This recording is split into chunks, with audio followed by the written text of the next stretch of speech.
बेटा वो next question है हमारा आज का, हम स्टार्टिंग कर रहे हैं। प्रीवियस लेक्चर में हम 11 क्वेश्चन सॉल्व कर चुके थे, अब हम 12 से स्टार्ट कर रहे हैं। Which of the following statement is correct. इस प्रीवियस वीडियो का जो पहला क्वेश्चन था, मैंने वहां पर आपको बताया था कि किसी भी एलिमेंट्री जो रिएक्शन होती है, उस एलिमेंट्री रिएक्शन की जो मॉलिक्युलरिटी होती है बेटा, वही उसका ऑर्डर होता है। अगर मॉलिक्युलरिटी 2 है, बायमॉलिक्यूलर मींस मॉलिक्युलरिटी 2 है, तो ऑर्डर भी 2 होगा। ये बात एकदम सही है, लेकिन इसका वाइस वर्स, मतलब इसका उल्टा, कि अगर ऑर्डर 2 है तो रिएक्शन बायमॉलिक्यूलर ही होगी, ये जरूरी नहीं है। तो ये स्टेटमेंट गलत है। और उसने हमसे पूछा है which of the following statement is correct, incorrect. अच्छा, इनकरेक्ट ही पूछा है, तो answer will be A. Okay बेटा, यहाँ तो ऐसी प्रॉब्लम वाली चीज ही नहीं हुई फिर, तो यहाँ पे डायरेक्ट आंसर ए हो गया। अभी हमें डिटेल में आपका प्रीवियस वीडियो के पहले क्वेश्चन में लिखवा दिया था मैंने आपको। एक मैंने आपको थ्योरी में बताया था कि जीरो ऑर्डर रिएक्शन हमेशा कॉम्प्लेक्स रिएक्शन की होती है। दैट इज किसी भी एलिमेंट्री रिएक्शन का ऑर्डर कभी जीरो या नेगेटिव नहीं होता। मैंने आपको करेक्टर्स लिखवाए थे ऑर्डर के, याद आ रहा है बेटा? Yes sir. इसी तरह से रिएक्शन एलिमेंट्री हो या कॉम्प्लेक्स हो, ऑर्डर 1 हो आपका हो सकता है कि बिल्कुल हो सकता है। तो ये तीनों स्टेटमेंट करेक्ट हैं। क्वेश्चन नंबर हम 13 पे आगे बढ़े तो 13 क्वेश्चन कह रहा है the molecularity of a complex reaction given below. मेरे बेटाओ, मैंने आपको ये भी थ्योरी में लिखवाया हुआ है, कॉम्प्लेक्स रिएक्शंस में मॉलिक्युलरिटी मीनिंगलेस होती है, उसका कोई मीनिंग नहीं होता। याद आ रहा है? Very good. इसके आगे 14 क्वेश्चन देखें। Decomposition of NH4NO2 into N2 and 2H2O is a first order reaction। Best उसने लिखा हुआ है, नहीं भी लिखा होता तो आपको एग्जांपल याद होना चाहिए। अमोनियम नाइट्रेट का डिकम्पोजिशन फर्स्ट ऑर्डर होता है, ये आपको पढ़ा चुका हूं मैं। इसने कहा है कर्व जो बने हुए हैं उनका पता लगाओ कौन सा कर्व होगा। तो मेरे बेटाओ, इसमें NH4NO2 की कंसंट्रेशन दी है अलग अलग टाइम पर, और टाइम के साथ में और कंसंट्रेशन ऑफ रिएक्टेंट के बीच में कर्व ड्रॉ करवा रहा है। तो concentration of reactant at any time upon initial concentration का रेशियो हमने पढ़ा था, आपको याद होगा अच्छे से। याद है बेटाओ?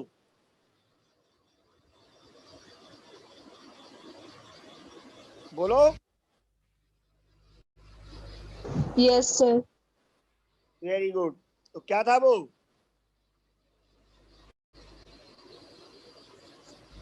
ई पे पावर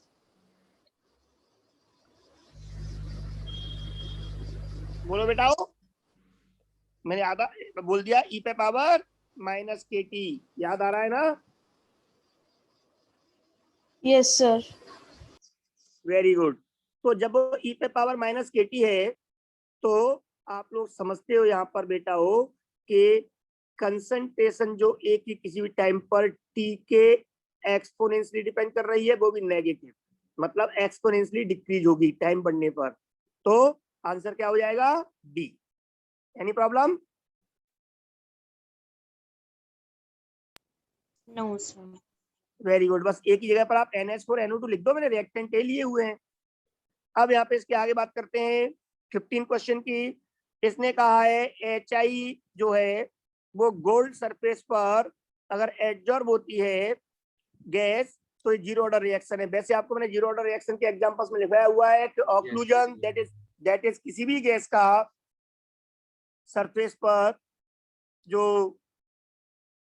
एडजॉर्प्शन है वो जीरो ऑर्डर रिएक्शन होती है। पर यहाँ ध्यान रखना, मैंने आपको सरफेस केमिस्ट्री में पढ़ाया था कि लो प्रेशर पर extent of adsorption is directly proportional to P.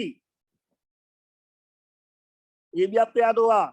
तो जनरली हम कह देते हैं एडजॉर्प्शन या occlusion of gas at metal is a zero order reaction, but at very low pressures it becomes first order reaction, क्योंकि उसमें pressure के directly proportional होता है एडजॉर्प्शन लो प्रेशर पे। याद आ रहा है आपको कर्व? देखो मैं एक बार याद दिलाऊं आपको, x/m एक्सटेंट ऑफ एडजॉर्प्शन, और प्रेशर का कर्व कुछ इस तरह से बनाता, याद आ गया? तो ये लो प्रेशर पर आप क्या देख रहे हो बेटा हो? लो प्रेशर पे आप देख रहे हो कि ये वाला पार्ट लो प्रेशर वाला, यहाँ पर ये डायरेक्टली प्रोपोर्शनल है x/m p के, that is directly proportional means power 1, it means ये फर्स्ट ऑर्डर रिएक्शन होगी। Is that clear? तो अगर कहीं आपसे स्पेशली मेंशन कर दे कि लो प्रेशर पे ये क्या है एडजॉर्प्शन गैस का, तो आप बताओगे लो प्रेशर पर ये फर्स्ट ऑर्डर रिएक्शन हो जाती है। खैर आगे बढ़ते हैं बेटाओ। अभी तो इसने कहा है कि एक जीरो ऑर्डर रिएक्शन है, इसने कहा है इनिशियली H2 के कुछ मोल्स थे, तो बताओ कि टाइम के साथ प्रेशर ऑफ H2 पे क्या फर्क पड़ेगा। हमने पढ़ा हुआ है X is equal to KT। मेरे बेटाओ जैसे जैसे टाइम बढ़ेगा वैसे वैसे डिसोसिएट अमाउंट X बढ़ेगा, जितना डिसोसिएट ज्यादा होगा HI उतना ही H2 ज्यादा बनेगा। इसका मतलब H2 के मोल्स बढ़ेंगे और H2 बढ़ेंगे तो H2 का प्रेशर भी बढ़ेगा। पहले से H2 थोड़ी सी थी फ्यू मोल्स, तो पहले से कुछ प्रेशर होगा, उसके आगे फ्री होगा डायरेक्टली प्रोपोर्शनल। क्यों? क्योंकि y proportional to mx, x पे t और y पर प्रेशर ऑफ H2। ओके बेटाओ, तो प्रेशर ऑफ H2 क्या होगा? x के टाइम के डायरेक्टली प्रोपोर्शनल होगा, लेकिन यहाँ पर पहले से हाइड्रोजन गैस है, इसका मतलब पहले से हाइड्रोजन गैस का कुछ तो प्रेशर इसके अंदर P डैश मान लो कुछ होगा, तो इंटरसेप्ट भी कुछ होगा पॉजिटिव। तो यहाँ पे कर्व क्या बन जाएगा बेटा? Answer will be B. Is that clear?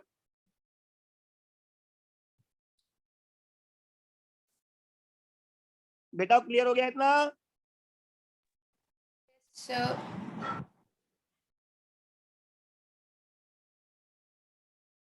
इसके आगे हम बात करते हैं 16 question. Consider the plot for the types of reaction. ये रिएक्शन दी हुई है, इसने प्लॉट दिए हुए हैं और इसने पूछा है कि ये प्लॉट किस ऑर्डर को रिप्रेजेंट कर रहे हैं। तो मेरे बेटाओ पहले जो आपका दिया हुआ है कर्व, वहां पर dA/dt that is rate of reaction concentration के पावर 1 के directly proportional passing through origin, हम लोग जानते हैं ये फर्स्ट ऑर्डर रिएक्शन हो गई है ना बेटाओ। इसका ऑर्डर हो गया फर्स्ट। फर्स्ट ऑर्डर रिएक्शंस में रेट कंसंट्रेशन के डायरेक्टली प्रोपोर्शनल होती है, आपने पढ़ा हुआ है।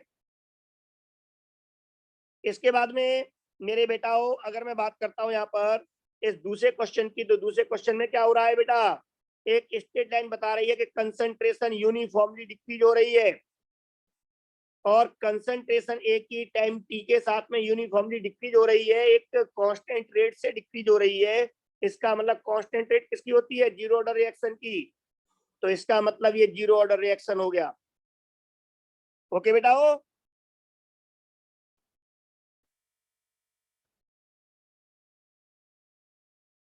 अरे बात समझ में आ रही है बेटाओ?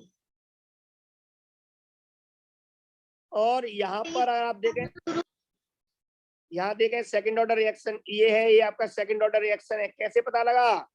आप इसको यहाँ पर देख सकते हो कि ये कंसंट्रेशन 1/A है, 1/A के डायरेक्टली प्रोपोर्शनल है। ये आपका टाइम के साथ बढ़ रही है 1/A, 1/A बढ़ रहा है, मतलब A पे पावर -1। या आप इसको एक nth ऑर्डर रिएक्शन के लिए लिख सकते हो, फॉर्मूले को मैं लिख के बता रहा हूँ। आपको याद होगा मैंने फॉर्मूला आपको दिया हुआ था nth ऑर्डर रिएक्शन के लिए, K is equal to T 1/n-1 T 1/A at time T A minus x पे पावर n-1 माइनस 1/A यार इनिशियल कंसंट्रेशन पे पावर n-1। याद आ रहा है बेटा? वो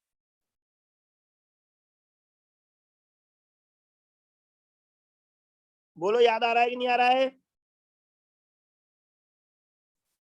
Yes, sir. Very good. अब यहाँ पे आप वैल्यू पुट करके चेक कर लीजिए n की 2 इट एंड ट्रायल से। अगर आप n की वैल्यू 2 पुट करते हो तो k is equal to 1/T 1/A at time t minus 1/A naught, that's all.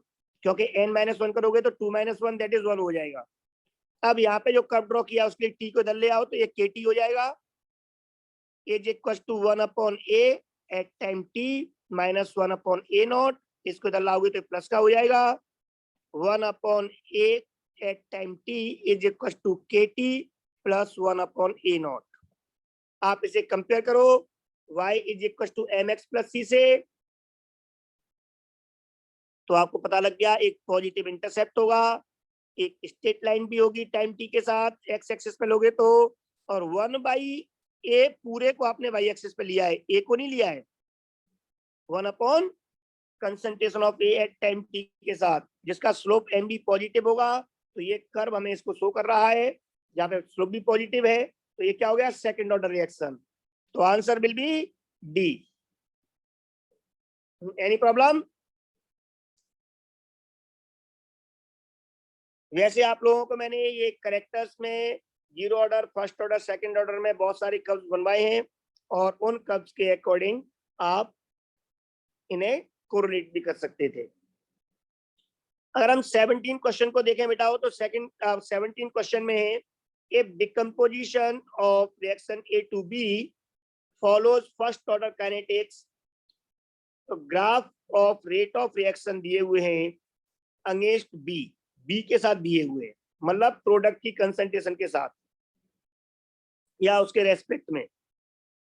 तुम तो अपना बोलो बेटाओ क्या होगा?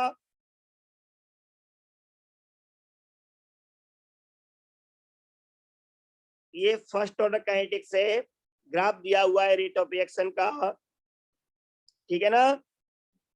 लेकिन आप बी के टर्म्स में निकालो रेट ऑफ रिएक्शन, चाहे आप ए के टर्म्स में निकालो, निकाल तो आप रेट ऑफ रिएक्शन रहे हो ना, कंसंट्रेशन थोड़ी निकाल रहे हो। तो रेट ऑफ रिएक्शन जो है वो टाइम टी के साथ बेटा फर्स्ट ऑर्डर रिएक्शन में क्या होगी, कम होती जाएगी। याद आ रहा है आपको?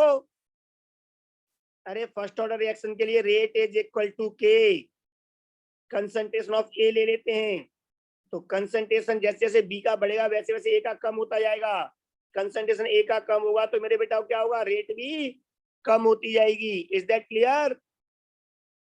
बी के इंक्रीज होने का मतलब है ए डिक्रीज होगा, ए डिक्रीज होगा मतलब रेट भी डिक्रीज होगा। ओके बेटा, तो रेट भी डिक्रीज होगा, तो टाइम के साथ में रेट डिक्रीज का कर्व कौन सा है, सी, दिख रहा है बेटा वो?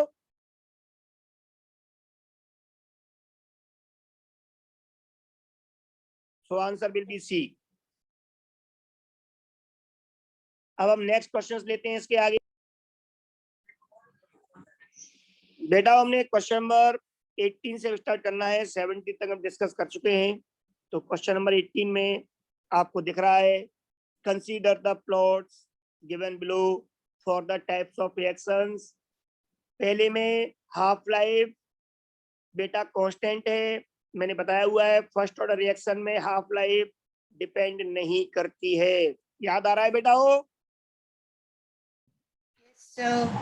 मैंने आपको बताया हुआ है कि half life is proportional to A पे पावर 1 माइनस एन या 1 अपॉन ए पे पावर n माइनस 1। तो अगर यहाँ पर n 1 होगा तो 1 माइनस 1 दैट इज ए पे पावर 0, दैट इज कांस्टेंट हो जाएगा, टी आप कांस्टेंट रहेगा फर्स्ट ऑर्डर रिएक्शन के लिए। तो पहला कर्व फर्स्ट ऑर्डर को शो कर रहा है, सेकंड ऑर्डर में कंसंट्रेशन के डायरेक्टली प्रोपोर्शनल है, इसका मतलब वो जीरो ऑर्डर रिएक्शन है। अगर n की वैल्यू हम 0 पुट कर दें तो प्रोपोर्शनल a हो जाएगा, और अगर n की वैल्यू 2 पुट कर दूं मैं तो 1 माइनस 2 दैट इज a पे पावर माइनस 1, a पे power minus 1 means 1 upon a, तो a के इनवर्सली या 1 अपॉन a के directly proportional. Is that clear? t half Yes. Proportional to a पे पावर माइनस 1 कहो, या आप इसे पूरे 1 अपॉन a के प्रोपोर्शनल कहो।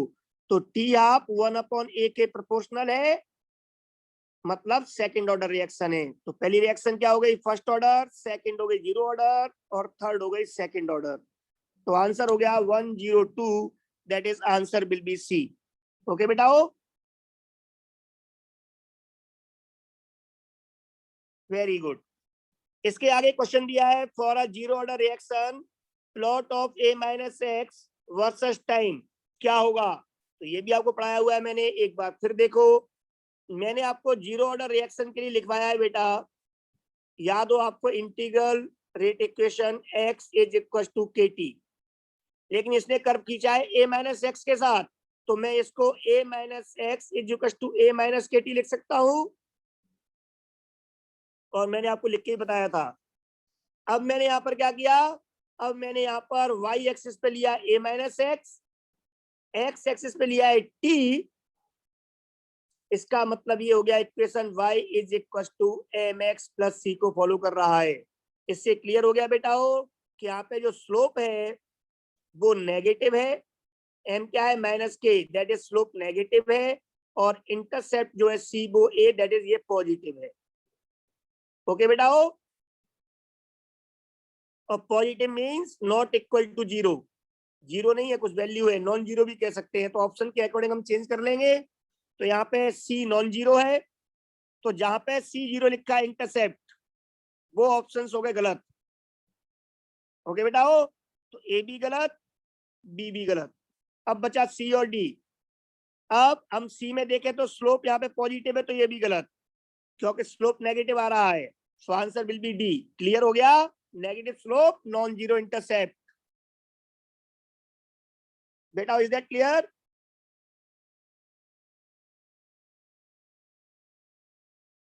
अगर मैं इसके आगे बात करता हूँ 20th क्वेश्चन में, तो यहाँ इसने कर्व खींचा हुआ है लॉग टी हाफ लाइफ की लॉग वैल्यूज और लॉग ए कंसंट्रेशन ऑफ ए की लॉग वैल्यूज के बीच में। तो मैं फिर यहाँ पर इसको भी इसी टर्म्स में चेंज करता हूँ। मैं इसे लॉग फॉर्म में चेंज करने के लिए पहले इसको 1/2 यहाँ पे कांस्टेंट के मान लेता हूँ, प्रोपोर्शनलिटी कांस्टेंट ए पे पावर 1 माइनस एन। इसका लॉग लेता हूँ, तो लॉग लेने पर ये बन जाएगा log T half is equal to log K plus 1 minus N लिखो ब्रैकेट में लॉग ए।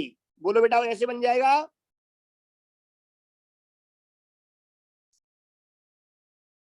अगर हम इसका लॉग लेंगे तो अब इसने कर्व जो वेरी गुड, अब इसने जो कर्व ड्रॉ किया हुआ है वो किया हुआ है वाई, जो वाई एक्सिस पे लिया है लॉग टी आप, वर्सेस एक्स लॉग ए एक्स एक्सिस पर, तो ये एम हो गया 1 माइनस एन प्लस सी।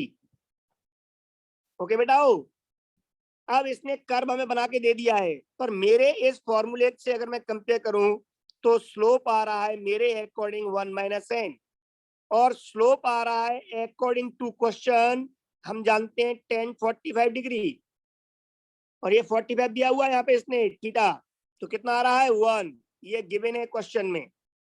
तो अगर स्लोप मेरे अकॉर्डिंग 1 माइनस एन है और इनके अकॉर्डिंग 1 है, लेकिन होना तो बराबर चाहिए, सो 1 minus x will be 1, so x will be 0, वो सॉरी एन विल बी 0। बोलो बेटा एन कितना हुआ? 0। तो ये एक जीरो ऑर्डर रिएक्शन होगी। इसने यही पूछा है कि अगर ये कर्व इस तरह से आ रहा है किसी रिएक्शन के लिए, तो बताओ ऑर्डर क्या होगा? तो order is zero order reaction. 21st question भी सेम कंसेप्ट पे ही है। यहां पर भी देखो आप लोग, मेरे अकॉर्डिंग nth ऑर्डर रिएक्शन के लिए स्लोप क्या होना चाहिए? T half versus log A, t half log T half और वर्सेस लॉग ए का जो कर्व है, इससे स्लोप क्या होना चाहिए मेरे अकॉर्डिंग बेटा? 1 माइनस एन। इसने कितना दिया है स्लोप, देखो ध्यान से क्वेश्चन में, -1, so n 1 minus n is equal to -1, so n will be 2। तो ये क्या हो गई? Second order reaction. लेकिन इसने पूछा है रेट लॉ क्या होगा, तो अगर हमें ऑर्डर ही पता है तो रेट लॉ में तो कोई दिक्कत ही नहीं है। क्या हो जाएगा? -da/dt, that is rate of reaction, is equal to K concentration of A पे पावर 2। पावर्स ऑर्डर को रिप्रेजेंट करती हैं, तो here again answer will be C. Okay बेटा, Yes. अगर मैं क्वेश्चन नंबर 22 की बात करूं तो यहाँ पर टी हाफ और ए का कर्व है, मतलब हाफ लाइफ ए के डायरेक्टली प्रोपोर्शनल है, इसका मतलब ये जीरो ऑर्डर रिएक्शन है। कैसी रिएक्शन है मेरे बेटाओ? टी हाफ प्रोपोर्शनल टू ए दिया हुआ है, अभी हमने किया है, देखो ये रहा, यहाँ पर मैं राउंड कर देता हूँ येलो पेन से। जीरो ऑर्डर रिएक्शन के लिए टी हाफ ए का कर्व है directly proportional passing through origin, तो ये कर्व है, ये बता रहा है कि ये यहाँ पे ऑर्डर 0 है। और अगर ये ऑर्डर 0 है बेटाओ, तो इसने पूछा है कि रेट ऑफ रिएक्शन का टाइम के साथ में क्या चेंज होगा। तो 0 ऑर्डर रिएक्शन यूनिफॉर्म रेट से चलती हैं। कैसी रेट से? यूनिफॉर्म। वो टाइम के साथ या कंसंट्रेशन के अकॉर्डिंग चेंज नहीं होती। बता चुका हूं ना आप लोगों को। तो answer will be C. Clear हो गया?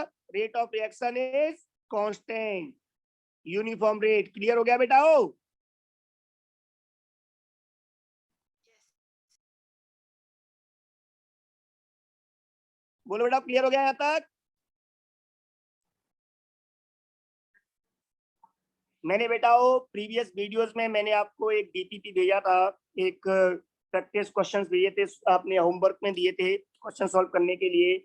और ये क्वेश्चंस थे वो जो मैंने आपको दिए थे। अब इन क्वेश्चंस को हम सॉल्व करते हैं, आप अपने आंसर्स मैच करना।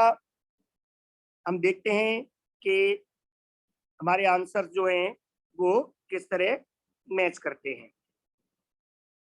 तो आगे बढ़ते हैं बेटाओ, एक एक क्वेश्चन पे ध्यान देना आप लोग। पहला क्वेश्चन है, अब तो हम बहुत सारे क्वेश्चंस कर चुके हैं इस टाइप के। पहला क्वेश्चन है, 0 ऑर्डर रिएक्शन है, इनिशियल कंसंट्रेशन दी हुई है। इसने कहा है 10 मिनट में 0.08 हो जाती है, तो इसकी हाफ लाइफ क्या होगी और कंप्लीट होने में कितना टाइम लगेगा। तो बहुत सिंपल है बेटा हो। सबसे पहले तो आप रेट ऑफ रिएक्शन निकाल लें। रेट ऑफ रिएक्शन क्या होगी? Change in concentration. Change in concentration कितना है बेटा? 1 m से 0.08 हुआ है, that is 0.02 divide by time कितना लगा? 10 मिनट। तो रेट ऑफ रिएक्शन होगी 0.002 मोल पर लीटर, या आप इसको कैपिटल एम भी लिख सकते हो, जैसा कि वो लिखते आ रहे हैं तो हम भी यहाँ पे कैपिटल एम ही लिख देते हैं। सो गाइस हियर एम मोल पर लीटर पर सेकेंड। और आपको पता है कि 0 ऑर्डर रिएक्शन के लिए रेट ऑफ रिएक्शन ही रेट कांस्टेंट के बराबर होती है। याद आ रहा है आपको? 0 ऑर्डर रिएक्शन में रेट कांस्टेंट क्या होता है? रेट ऑफ रिएक्शन के बराबर होता है। याद आ गया बेटा? हो तो अब यहाँ पर इसने पूछा है, अब हमें रेट कांस्टेंट पता लग गया कि इसने पूछा है पहले हाफ लाइफ बताओ कितनी होगी। तो हाफ लाइफ का मतलब हो गया बेटा, हम जानते हैं for 0 order reaction x is equal to kT। तो अगर मुझे हाफ लाइफ निकालनी है तो हाफ लाइफ निकालने के लिए x बाई के, और हाफ लाइफ पर x कितना होगा? x होता है a/2। हाफ लाइफ मीन्स आधा डिसोसिएट हो गया, तो x कितना होगा? इनिशियल का आधा a/2 इंटू के। ए कितना दिया है इसने? 0.1 m अपॉन 2 इंटू के कितना आ गया बेटा? के आ गया 0.002। आप ये वैल्यू पुट करते हो तो ये वैल्यू आ जाएगी बेटा 0 200 डिवाइड बाई 4 25 मिनट। और इसने पूछा है टाइम इन 100% रिएक्शन कंप्लीट होने में। तो अगेन x बाई के 100% कंप्लीट तब होगी जब x की वैल्यू a के बराबर हो जाएगी, मतलब सारा का सारा डिसोसिएट हो जाए। x होता है डिसोसिएट अमाउंट। अगर x की वैल्यू a के बराबर हो गई है मतलब इनिशियल अमाउंट सारा डिसोसिएट हो चुका है। तो अब यहाँ पर ये हो जाएगा a.1 upon k 0.002। Now it is 100/2 that is 50 minute. कितना क्लियर हो गया बेटा? So answer will be 3। 0 order reaction में रेट ऑफ रिएक्शन ही रेट कांस्टेंट के बराबर होती है। ये दिमाग में बार बार घुमाया करो। इससे आप लोग क्या करोगे? रेट कांस्टेंट निकाल लोगे, और फिर आप लोगों को जो भी उससे टाइम पूछा जाएगा उस टाइम पर आप एक्स को रिप्लेस करोगे और वैल्यू निकाल लोगे। अगला क्वेश्चन है बेटा, फॉर एन एलिमेंट्री रिएक्शन। अब जैसे वापस देखा आपने एलिमेंट्री लिख दिया उसने, और एलिमेंट्री रिएक्शन में अभी भी मैंने बताया है प्रीवियस वीडियोस में कि एलिमेंट्री रिएक्शन में जो मॉलिक्युलरिटी है गिवन रिएक्शन में वही ऑर्डर होता है। इसका मतलब इसका ऑर्डर हो गया 1। इसकी हाफ लाइफ 10 मिनट है। इसने पूछा है इन व्हाट पीरियड, टाइम पूछा है किस टाइम में कंसंट्रेशन 10% तक रिड्यूस हो जाएगी। अच्छा, यहाँ पर भी एक लैंग्वेज प्रॉब्लम होती है। अगर कहा जाए रिड्यूस्ड बाई, थोड़ा लैंग्वेज समझना बेटा। बेस्ट तो मैक्सिमम आप लोग सब इंग्लिश मीडियम के हो, पर फिर भी एक बात समझ लो, अगर लिखा होता है रिड्यूस्ड बाई 10%, इसका मतलब 10% रिड्यूस हुआ है, तो x होगा 10%। अगर इसने कहा है रिड्यूस्ड टू, वो सॉरी a माइनस एक्स, इसने कहा है रिड्यूस्ड टू 10%, इसका मतलब बचा है 10%। ओके बेटा हो, तो लैंग्वेज का, तो इसने कहा है रिड्यूस्ड टू 10%, इसका मतलब 10% बचा है। Very good. तो यहाँ पर मैं इस क्वेश्चन को सॉल्व कर देता हूं। मैं इसके लिए थोड़ा पार्ट इरेज कर रहा हूं, ऊपर वाला नोट कर लिया हुआ आई थिंक आपने। अब मैं यहाँ पर क्वेश्चन नंबर सेकंड सॉल्व करूंगी फर्स्ट ऑर्डर रिएक्शन के लिए। तो मेरे बेटा हो, अगर दो डिफरेंट टाइम पर बात की जा रही हो, तो उस केस में आप लोग रेट कांस्टेंट को इक्वलाइज कर दो, दोनों तरीके से रेट कांस्टेंट निकालो और उन्हें बराबर कर दो। हाफ लाइफ के अकॉर्डिंग रेट कांस्टेंट क्या होता है, हमने पढ़ा हुआ है 2.303 इंटू 0.301 अपॉन टी हाफ। याद आ रहा है बेटा हो, मैंने आपको लिखवाया था 0.693 अपॉन टी हाफ, लेकिन ये इसके बराबर ये यहाँ से आया था। रेट कांस्टेंट ये होता है हाफ लाइफ के टर्म्स में। और अब जो डेटा दिया है उसके अकॉर्डिंग क्या होगा, 2.303 अपॉन टी मुझे कैलकुलेट करना है। लॉग ए अगर 100 हो तो a माइनस एक्स कितना हो गया, 10। मैंने कहा है देखो इसमें रिड्यूस टू 10% है, इसका 10% रह गया है, a माइनस एक्स की वैल्यू है ये। तो ये यहाँ पे क्या हो गया बेटा, log 10 की वैल्यू क्या होती है 1, इसका मतलब ये हो गया आपका 2.303 बाई टी। अब मैं इन दोनों पार्ट्स को इक्वलाइज कर दूं, this will be equal to this. अगर आप इक्वलाइज करते हो तो यहाँ पे ये हो जाएगा आपका 2.303 इंटू 0.301 डिवाइड बाई टी, आपकी वैल्यू पुट कर देता हूं 10 minutes is equal to 2.303 upon T. अब यहाँ पे इससे ये एक बार कैंसिल हो गया, so t is equal to 10 upon 0.301, जिसको हम कह सकते हैं ऑलमोस्ट 33 मिनट। ओके बेटा हो, answer will B second. Again question देखिए आप लोग, थर्ड क्वेश्चन में इन्होंने क्या किया है, इन्होंने पूछा है 75% कंप्लीट होने में 100 मिनट्स लगते हैं, तो बताओ 87.5% होने में कितना टाइम लगेगा। इस क्वेश्चन को भी आप लोग जैसे मैंने अभी हाफ लाइफ वाला किया है ऐसे ही आप कर सकते हो, दो डिफरेंट टाइम पर। लेकिन इसका एक और तरीका मैंने बताया था फर्स्ट ऑर्डर रिएक्शंस के लिए, आपको याद होगा, आप सबको याद होगा, फर्स्ट ऑर्डर रिएक्शंस में मेरे बेटा जैसा इसने कहा है फर्स्ट ऑर्डर रिएक्शन, तो इसमें मैंने आपको बताया था कि अगर पहले अमाउंट ये आपका 50% रिड्यूस होता है, फिर उसका 50% रिड्यूस होता है, तो ओवरऑल यहाँ से यहाँ तक हो गया 75%। ओके बेटा, फिर इसके आगे 50% रिड्यूस होता है, तो इसका मतलब ओवरऑल रिड्यूस हो गया आपका 87.5%। बताया था आपको, याद बेटा याद आ रहा है, वेरी गुड। Yes, sir. तो आप देखिए, तो ये IQ वाले क्वेश्चंस होते हैं, यहाँ पे क्लियर है 75% का मतलब हो गया 2 हाफ लाइफ हो गई, और 87.5% का मतलब हो गया 3 हाफ लाइफ हो गई, है ना बेटा। दो हाफ लाइफ की वैल्यू कितनी दी है इसने 75% होने में 100 मिनट, तो 2 हाफ लाइफ अगर 100 मिनट है तो एक हाफ लाइफ कितनी होगी बेटा 50 मिनट होगी ना बेटा। तो बताओ अगर एक हाफ लाइफ 50 मिनट है तो 3 हाफ लाइफ कितनी होगी, 3 इंटू 50 दैट इज 150 मिनट। तो इन क्वेश्चंस को इस तरह से भी सॉल्व करना स्टार्ट करो, IQ बेस्ड। ओके बेटा हो, लेकिन आप इसको फर्स्ट ऑर्डर रिएक्शन के integral rate equation k is equal to 2.303 upon t log a upon a minus X से भी कैलकुलेट कर सकते हो, अगर आपको याद नहीं आए तो अगर मैं यहाँ पे इसको सब्जेक्टिव के अकॉर्डिंग करता तो उसी तरह से सॉल्व करता। चलो खैर आगे बढ़ते हैं, नेक्स्ट पार्ट है इसमें question number 4, rate constant of first order reaction which half life is for 80। तो ये तो बहुत सिंपल हो गया, ये लो साहब ऊपर लिखा हुआ ये है ही हमारे सामने। फर्स्ट ऑर्डर रिएक्शन के लिए बेटा हाफ लाइफ का और रेट कांस्टेंट का क्या रिलेशन होता है, ये आपको पता है ना बेटा। Rate constant k is equal to 0.693 upon T half. अब इसने फर्स्ट ऑर्डर रिएक्शन में टी हाफ दिया हुआ है, रेट कांस्टेंट के पूछा है, so ultimately 0.693 upon T half है 480 सेकेंड। इसको बस आपको सॉल्व करना था डिवाइड करके, and it value comes almost 1.44 into 10 पे पावर -3। ओके बेटाओ, पर ये सेकंड में है तो ये पर सेकंड हो जाएगी, इतना अंतर है बस unit, so answer will be A. Fifth question है the time required for 20% completion इज 10 minute for first order reaction. तो 75% में कितना टाइम लगेगा?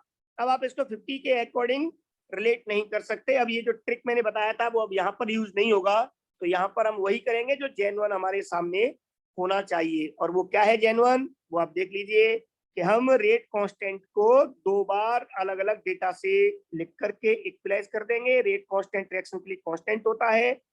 बस देखो यहाँ पर मैं पहले 20% कंप्लीट हो रहा है तो मैं उसके लिए लिखूंगा rate constant 2.303 upon 10 minutes log A अगर 100 है तो a माइनस एक्स है यहाँ पर कितना बेटा 80, क्योंकि 20% कंप्लीट हुई है, x 20% है तो a माइनस एक्स हो जाएगा 80। ये रेट कांस्टेंट हो गया। दूसरे डेटा से रेट कांस्टेंट है 2.303 अपॉन टी मुझे कैलकुलेट करना है, लॉग 75% कंप्लीट हो रही है, तो अगर a 100 है तो 75% कंप्लीट का मतलब x 75 है तो a माइनस एक्स होगा 25। आई थिंक आपके समझ में आ गया होगा। दोनों रेट कांस्टेंट है, दोनों को इक्वलाइज कर दीजिए। जब आप इसे इक्वलाइज कर दोगे तो इसको कैलकुलेट करना बहुत आसान हो गया। 2.3 से 2.31 टाइम्स 80 और 100 को हम लिख सकते हैं 20 से 5/4, इसे बोल सकते हैं 4। बस वैल्यूज पुट कर दीजिए 1/10 लॉग 5/4 का मतलब लॉग 5 माइनस लॉग 4। लॉग 5 की वैल्यू 0.699 और log 4 की value 0.602 is equal to 1/t। log 4 की वैल्यू होती है 0.602।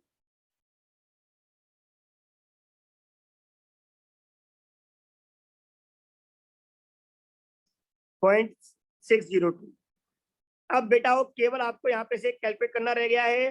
जब आप इसे कैलकुलेट करोगे तो t की वैल्यू आ जाएगी ऑलमोस्ट 14 मिनट्स। आंसर होगा 13.95। ओके बेटा, कोई दिक्कत?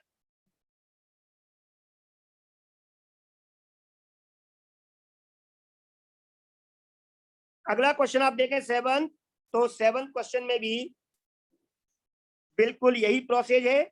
और क्या है 7 क्वेश्चन में आप लोग देख लीजिए कि इन्होंने क्या कहा है 7 क्वेश्चन में बेटा कि 20% कंप्लीट होने में 10 मिनट लग रहा है, तो calculate the time taken for the reaction go to 80% completion. लो साहब सेम क्वेश्चन है, बस केवल वैल्यूज को चेंज किया हुआ है। तो हम यहाँ पे लिख देते हैं पहले 2.303 अपॉन पहले डेटा में टाइम कितना है 10 मिनट्स लॉग 20% कंप्लीट हो रही है, it means 100 upon 80 a minus X is equal to 2.303 upon t log अब कह रहा है 80% कंप्लीट हो रही है, इट मींस 100 अपॉन 20। 80% कंप्लीट तो a माइनस एक्स 20। आप इसे भी सेम तरीके से सॉल्व कर सकते हो, और इसे सॉल्व करने पर बेटा हो ये 1 ये 1 ये हो गया वही 5/4, ये हो गया आपकी बार 5। लो सा वैल्यूज चेंज हो गई हैं, बस केवल 1/10 लॉग 5/4 का मतलब वही 0.699 minus 0.602 is equal to 1/t log 5 की वैल्यू 0.699। आप इन्हें 0.7 इस तरह से मान करके आप इनको राउंड ऑफ में भी निकाल सकते थे। ओके बेटा, जैसे मैं राउंड ऑफ कर रहा हूँ इसको मैं 0.7 मान लेता हूँ, इसको 0.6 मान लेता हूँ तो 0.1 बचेगा। तो 0.1/10 इज इक्वल टू यहाँ पर इसको 0.7 कह देता हूँ तो 0.7/t, पॉइंट से पॉइंट रिमूव, तो ये हो गया आपका t is equal to 70 minute. Approximate answer आ गया। ओके बेटा 70 मिनट्स, क्योंकि पहले भी 10 मिनट्स था, तो 70 मिनट का अप्रोक्सीमेट मतलब आंसर विल बी थर्ड। इस तरह से आप अप्रोक्सीमेट में भी आंसर निकाल सकते हो। ऐसी ऑब्जेक्टिव क्वेश्चंस में काफी हेल्प करता है राउंड ऑफ करना, राउंड ऑफ से अप्रोक्सीमेट आंसर निकालना। ओके बेटा। तो यहाँ तक मैंने प्रैक्टिस की, इतना आज काफी है। नेक्स्ट क्लासेस में हम और भी क्वेश्चन डिस्कस करेंगे। ओके बेटाओ, bye bye, Yes. Take care.